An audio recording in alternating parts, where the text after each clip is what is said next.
E5 TV news కు స్వాగతం. ముందుగా హెడ్లైన్స్. ప్రధాని మోదీకి ఎలన్ మాస్క్ అభినందనలు. హైదరాబాద్ను విశ్వనగరంగా అభివృద్ధి చేస్తాం సీఎం రేవంత్. వరద విభత్సానికి గురైన ప్రాంతాలను సందర్శించిన మంత్రి కొలుసు పార్థసారథి ఎమ్మెల్యేలు.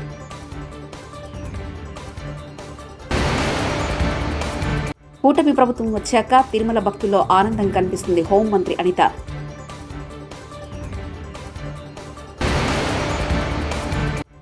అసెంబ్లీకి రాకుండా ఉండేందుకే జగన్ ఢిల్లీ డ్రామాలు నాగబాబు. టెస్లా అధినేత ప్రపంచ కుబేరుడు ఎలన్ మాస్క్ ఎక్స్ ట్విట్టర్ ద్వారా ప్రధాని మోదీని అభినందనలు తెలియజేశారు. మైక్రో బ్లాగింగ్ సైట్ అయిన ఎక్స్లో అత్యధిక సంఖ్యలో ఫాలోవర్లు కలిగిన ప్రపంచ నాయకుడిగా నిలిచిన మోదీకి శుభాకాంక్షలు తెలిపారు. ప్రధానిని ఎక్స్ ద్వారా 100 మిలియన్ల మంది 10 కోట్ల మంది అనుసరిస్తున్నారు. అత్యధిక మంది అనుసరించే ప్రపంచ నాయకుడు అయిన ప్రధాని నరేంద్ర మోదీకి అభినందనలు అని ఎలన్ మాస్క్ ట్వీట్ చేశారు. హైదరాబాద్ను విశ్వనగరంగా చేస్తామని ముఖ్యమంత్రి రేవంత్ రెడ్డి తెలిపారు. వచ్చే 10 ఏళ్లలో భాగ్యనగరాన్ని మరింత అభివృద్ధి చేస్తామని అన్నారు. గోపనపల్లి ఫ్లైఓవర్ను సీఎం రేవంత్ రెడ్డి ఈ రోజు శనివారం ప్రారంభించారు. ప్రారంభోత్సవంలో మంత్రులు కోమటిరెడ్డి వెంకటరెడ్డి, శ్రీధరబాబు, డిప్యూటీ మేయర్ మోతి శ్రీలత, ఎమ్మెల్యేలు, ఎంపీలు, ఎమ్మెల్సీలు హాజరయ్యారు. దీంతో నగరవాసులకు మరో ఫ్లైఓవర్ అందుబాటులోకి వచ్చింది. ఈ అభివృద్ధి కార్యక్రమంలో భాగం పంచుకున్న మీకు అందరికీ మనస్ఫూర్తిగా ధన్యవాదాలు. మిత్రులారా, శేర్లింగంపల్లి శాసనసభ నియోజకవర్గం వేగంగా అభివృద్ధి చెందుతున్న హైదరాబాదు నగరం. ఈ ప్రాంతంలో ఫ్లైఓవర్లు కానీ, రోడ్ల వెడల్పు కార్యక్రమం కానీ, చెరువులను కబ్జాల నుంచి కాపాడడం వల్ల కానీ, ఔటర్ రింగ్ రోడ్డుకు అనుసంధానం చేసే రేడియల్ రోడ్స్ వల్ల కానీ మన ప్రాంతం వేగంగా అభివృద్ధి చెందాల్సిన అవసరం ఉన్నది. ఇంతకుముందు గాంధీ గారు, కోమటిరెడ్డి వెంకటరెడ్డి గారు, శ్రీనివాసరెడ్డి గారు చెప్పినట్లుగా ఈ ప్రాంతంలో అభివృద్ధి కోసం అవసరమైన ఏ నిధులను ఆపకుండా పూర్తి స్థాయిలో ఎక్కడికక్కడ వేగంగా మీకు నిధులు ఇచ్చి ఈ ప్రాంతాన్ని అభివృద్ధి చేసే బాధ్యత ఈ ప్రభుత్వం తీసుకుంటుందని చెప్పి మీకు అందరికి తెలియజేస్తున్నా. అదేవిధంగా ఇవాళ తెలంగాణ రాష్ట్రానికి 65% ఆదాయం మన ఈ ప్రాంతం నుంచే, జంట నగరాల నుంచే, హైదరాబాదు నగరం నుంచే వస్తుంది. ఇతర జిల్లాలు, ఇతర రాష్ట్రాలు, ఇతర దేశాల నుంచి ఇక్కడ ఉద్యోగ ఉపాధి అవకాశాలకు లక్షలాది మంది వచ్చి ఈ ప్రాంతంలో స్థిర నివాసం ఏర్పరచుకుంటున్నారు అని అంటే ఈ ప్రాంతం ముఖ్యంగా ఎక్కడి నుంచి ఎవరు వచ్చినా హక్కును చేర్చుకొని ఉండడానికి, ఉద్యోగ ఉపాధి అవకాశాలు చేసుకోవడానికి మీరు సహకరిస్తున్నారు కాబట్టి ఈరోజు నగరం వేగంగా విస్తరిస్తున్నది. మన ప్రాంతంలో ఎక్కడి నుంచి ఎవరు వచ్చినా వాళ్ళకి ఇక్కడ అవసరమైన ఉద్యోగ ఉపాధి అవకాశాలు మనం కల్పిస్తున్నాం. అందుకే ఈ హైదరాబాదు నగరంలో శాంతి భద్రతలను కాపాడాలని, ట్రాఫిక్ సమస్యల్ని పరిష్కరించాలని, ఎక్కడికక్కడ వర్షాలు వస్తే రోడ్ల మీద నడుముల్లోతూ నీళ్లు నిలబడి ట్రాఫిక్ ప్రజలకు అంతరాయం కలిగిస్తుంటే వీటిని పరిష్కరించడానికి హైడ్రా అని ఒక నూతన వ్యవస్థను ఏర్పాటు చేసి ఒక ఐజీ స్థాయి అధికారిని నియమించి ఆ కింద కూడా పూర్తి స్థాయిలో అధికారులను నియమించి ఇటు పోలీస్ శాఖతో, మున్సిపల్ శాఖతో, వాటర్ వర్క్స్ శాఖతో, రెవెన్యూ శాఖతో సమన్వయం చేసుకొని ప్రతి ప్రాంతంలో ఉండే సమస్యల్ని పరిష్కరించడానికి ఒక నూతన వ్యవస్థను మనం ఈరోజు ఏర్పాటు చేసుకున్నాం. సికింద్రాబాద్ ఉజ్జయిని మహంకాళి అమ్మవారిని మంత్రి పొన్నం ప్రభాకర్ దర్శించుకున్నారు. ఆయనతో పాటు AICC in charge Deepdas Munshi, US consulate general Jennifer A Lawrence అమ్మవారిని దర్శించుకుని బోనం సమర్పించారు. అనంతరం అమ్మవారికి వారు ప్రత్యేక పూజలు చేశారు.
తాడేపల్లిలోని క్యాంపు కార్యాలయంలో వైఎస్ఆర్సీపీ లోక్సభ రాజ్యసభ ఎంపీలతో పార్టీ అధ్యక్షుల సమావేశం.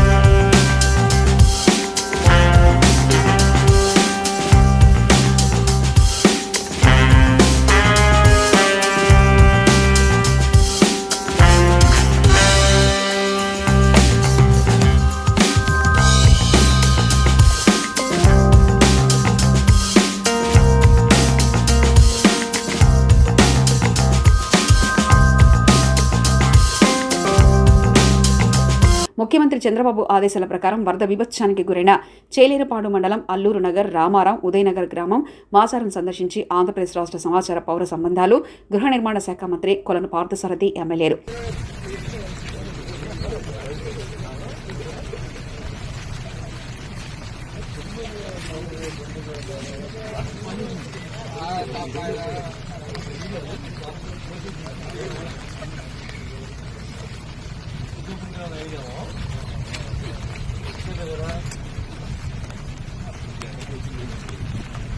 మంచినీళ్ళు లేవు, తిండి లేదు, వరద ముప్పు బాధితులకు మరీ ఇంత చులకన. ఏలూరు జిల్లా వేలేరుపాడు మండలంలో మంత్రి కొలుసు పార్థసారథిని నిలదీసిన మాదారం గ్రామస్తులు సమాధానం చెప్పలేక మహిళలపై కోప్పడిన మంత్రి.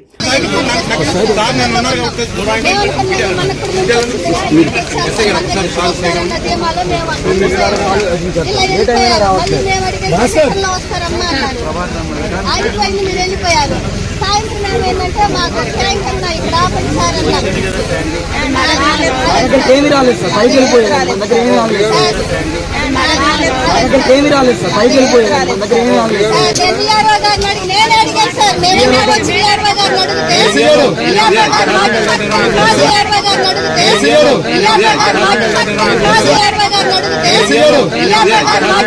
కూటమి ప్రభుత్వం వచ్చాక తిరుమల భక్తుల్లో ఆనందం కనిపిస్తుందని ఏపీ హోంమంత్రి అనిత అన్నారు. గతంలో కంటే ఇప్పుడు కొండపై సౌకర్యాలు బాగున్నాయని భక్తులు చెబుతున్నారని మంత్రి తెలిపారు. శనివారం వీఐపీ ప్రారంభ విరామ దర్శన సమయంలో కుటుంబ సభ్యులతో కలిసి అనిత తిరుమల శ్రీవారిని దర్శించుకున్నారు. తిరుమల తిరుపతి దేవస్థాన ఆలయ అధికారులు ఆమెకు ఘనస్వాగతం పలికి దర్శన ఏర్పాట్లు చేశారు. దర్శనానంతరం పండితులు ఆశీర్వచనం చేసి స్వామివారి తీర్థప్రసాదాలు అందజేశారు.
వెంకటేశ్వర స్వామి దర్శనానికి ఈరోజు పైకిపేట నియోజకవర్గంలో మేమందరం కూడా మొక్కుబడి తీర్చుకోవడానికి కొంతమంది లీడర్స్తో ఇక్కడికి రావడం జరిగింది.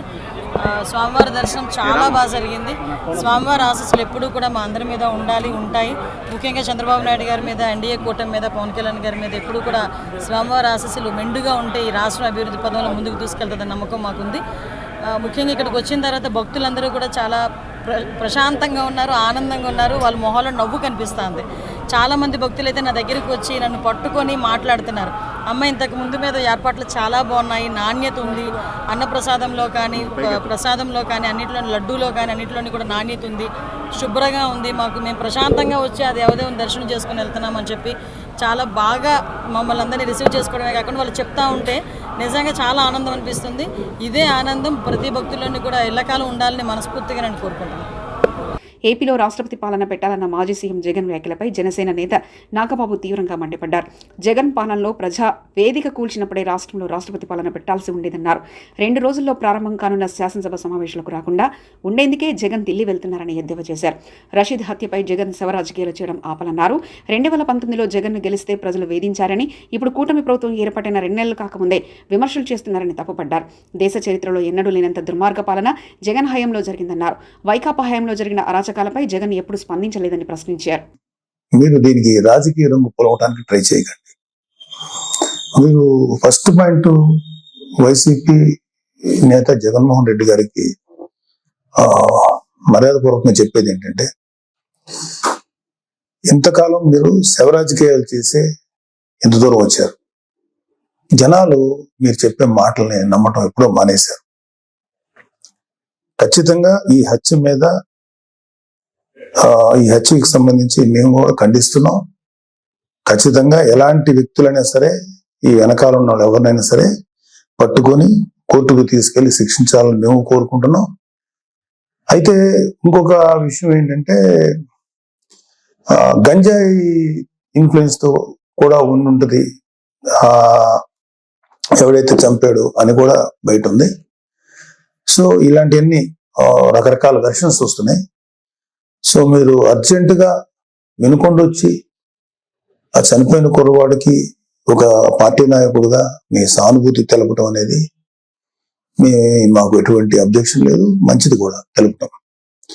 కాకపోతే మీరు దాన్ని రాజకీయ రంగు పోలిని ఇంకా గట్టిగా నెల 10 రోజులు కూడా కాకుండానే, ప్రభుత్వం ఏర్పాటు అవ్వకుండానే మీరు రకరకాల విమర్శలు చేసి అక్కడికి వెళ్ళి జగన్ అన్న పథకాలు, జగన్ మామ, ఇంకా ఎంతకాలం మీరు ఇలాంటి మాటలు మాట్లాడతారు? అధికారం ఉన్నప్పుడు నటించారు, అధికారం పోయినప్పుడు నటిస్తున్నారు. నటనల మీద పరిపాలన సాగదు. ఈ విషయం ఇప్పటికే మీకు అర్థమై ఉండాలి, మీ వైసీపీ నాయకులు కూడా అర్థమై ఉండాలి. ఎంతకాలం ఇంకా నటిస్తారు మీరు? ఓపెన్ గా ఉండండి. 2019లో మీకు అద్భుతమైనటువంటి తీర్పు ఇచ్చారు ప్రజలు మీకోసం. దాన్ని మీరు అత్యంత దారుణంగా, దుర్మార్గంగా ఉపయోగించుకొని ప్రజల నెత్తి మీద కాలు పెట్టి తొక్కారు. ప్రజల్ని హింసించి వదిలేరు మీరు. మీ పరిపాలనలో సామాన్యులు సైతం భయపడ్డారు. ప్రజల కోసం నిలబడిన కొంతమంది నాయకులు, కొంతమంది కార్యకర్తలు తప్ప ప్రతి ఒక్కరు భయపడ్డారు. ప్రతి వాళ్ళు భయపడ్డారు. మీరు ఇప్పుడు వచ్చేసేసి ఏదో అన్యాయం జరిగిపోయింది, డెఫినెట్ గా ఇది తప్పే, దీన్ని నేను ఖండిస్తున్నాం. కానీ దీనికి రాజకీయ రంగు భూమి, ఈ శవ రాజకీయాలు చేయకండి. కూటమి ప్రభుత్వం పరిపాలనా పరంగా ఏదన్నా ఉంటే విమర్శించండి. ఇంకా నెల కూడా కాకపోయినా సరే అది చేయలేదు, ఇది చేయలేదు అన్నారు. ఓకే, అది ఎలా చేయాలో మాకు తెలుసు. కూటమి ప్రభుత్వానికి చేసి చూపిస్తాం. మీకన్నా అద్భుతమైన పరిపాలన ప్రజలకు వస్తుంది. మీరు అద్భుతమైన పరిపాలన మీరు చెప్పుకున్నారు.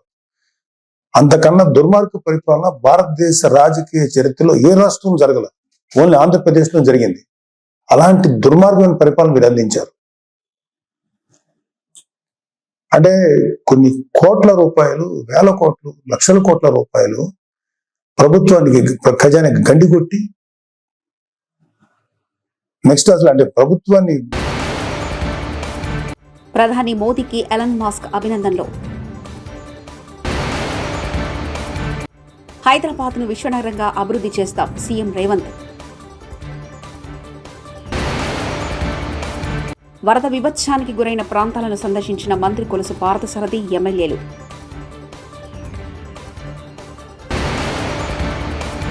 కూటమి ప్రభుత్వం వచ్చాక తిరుమల భక్తుల్లో ఆనందం కనిపిస్తుంది హోంమంత్రి అనిత.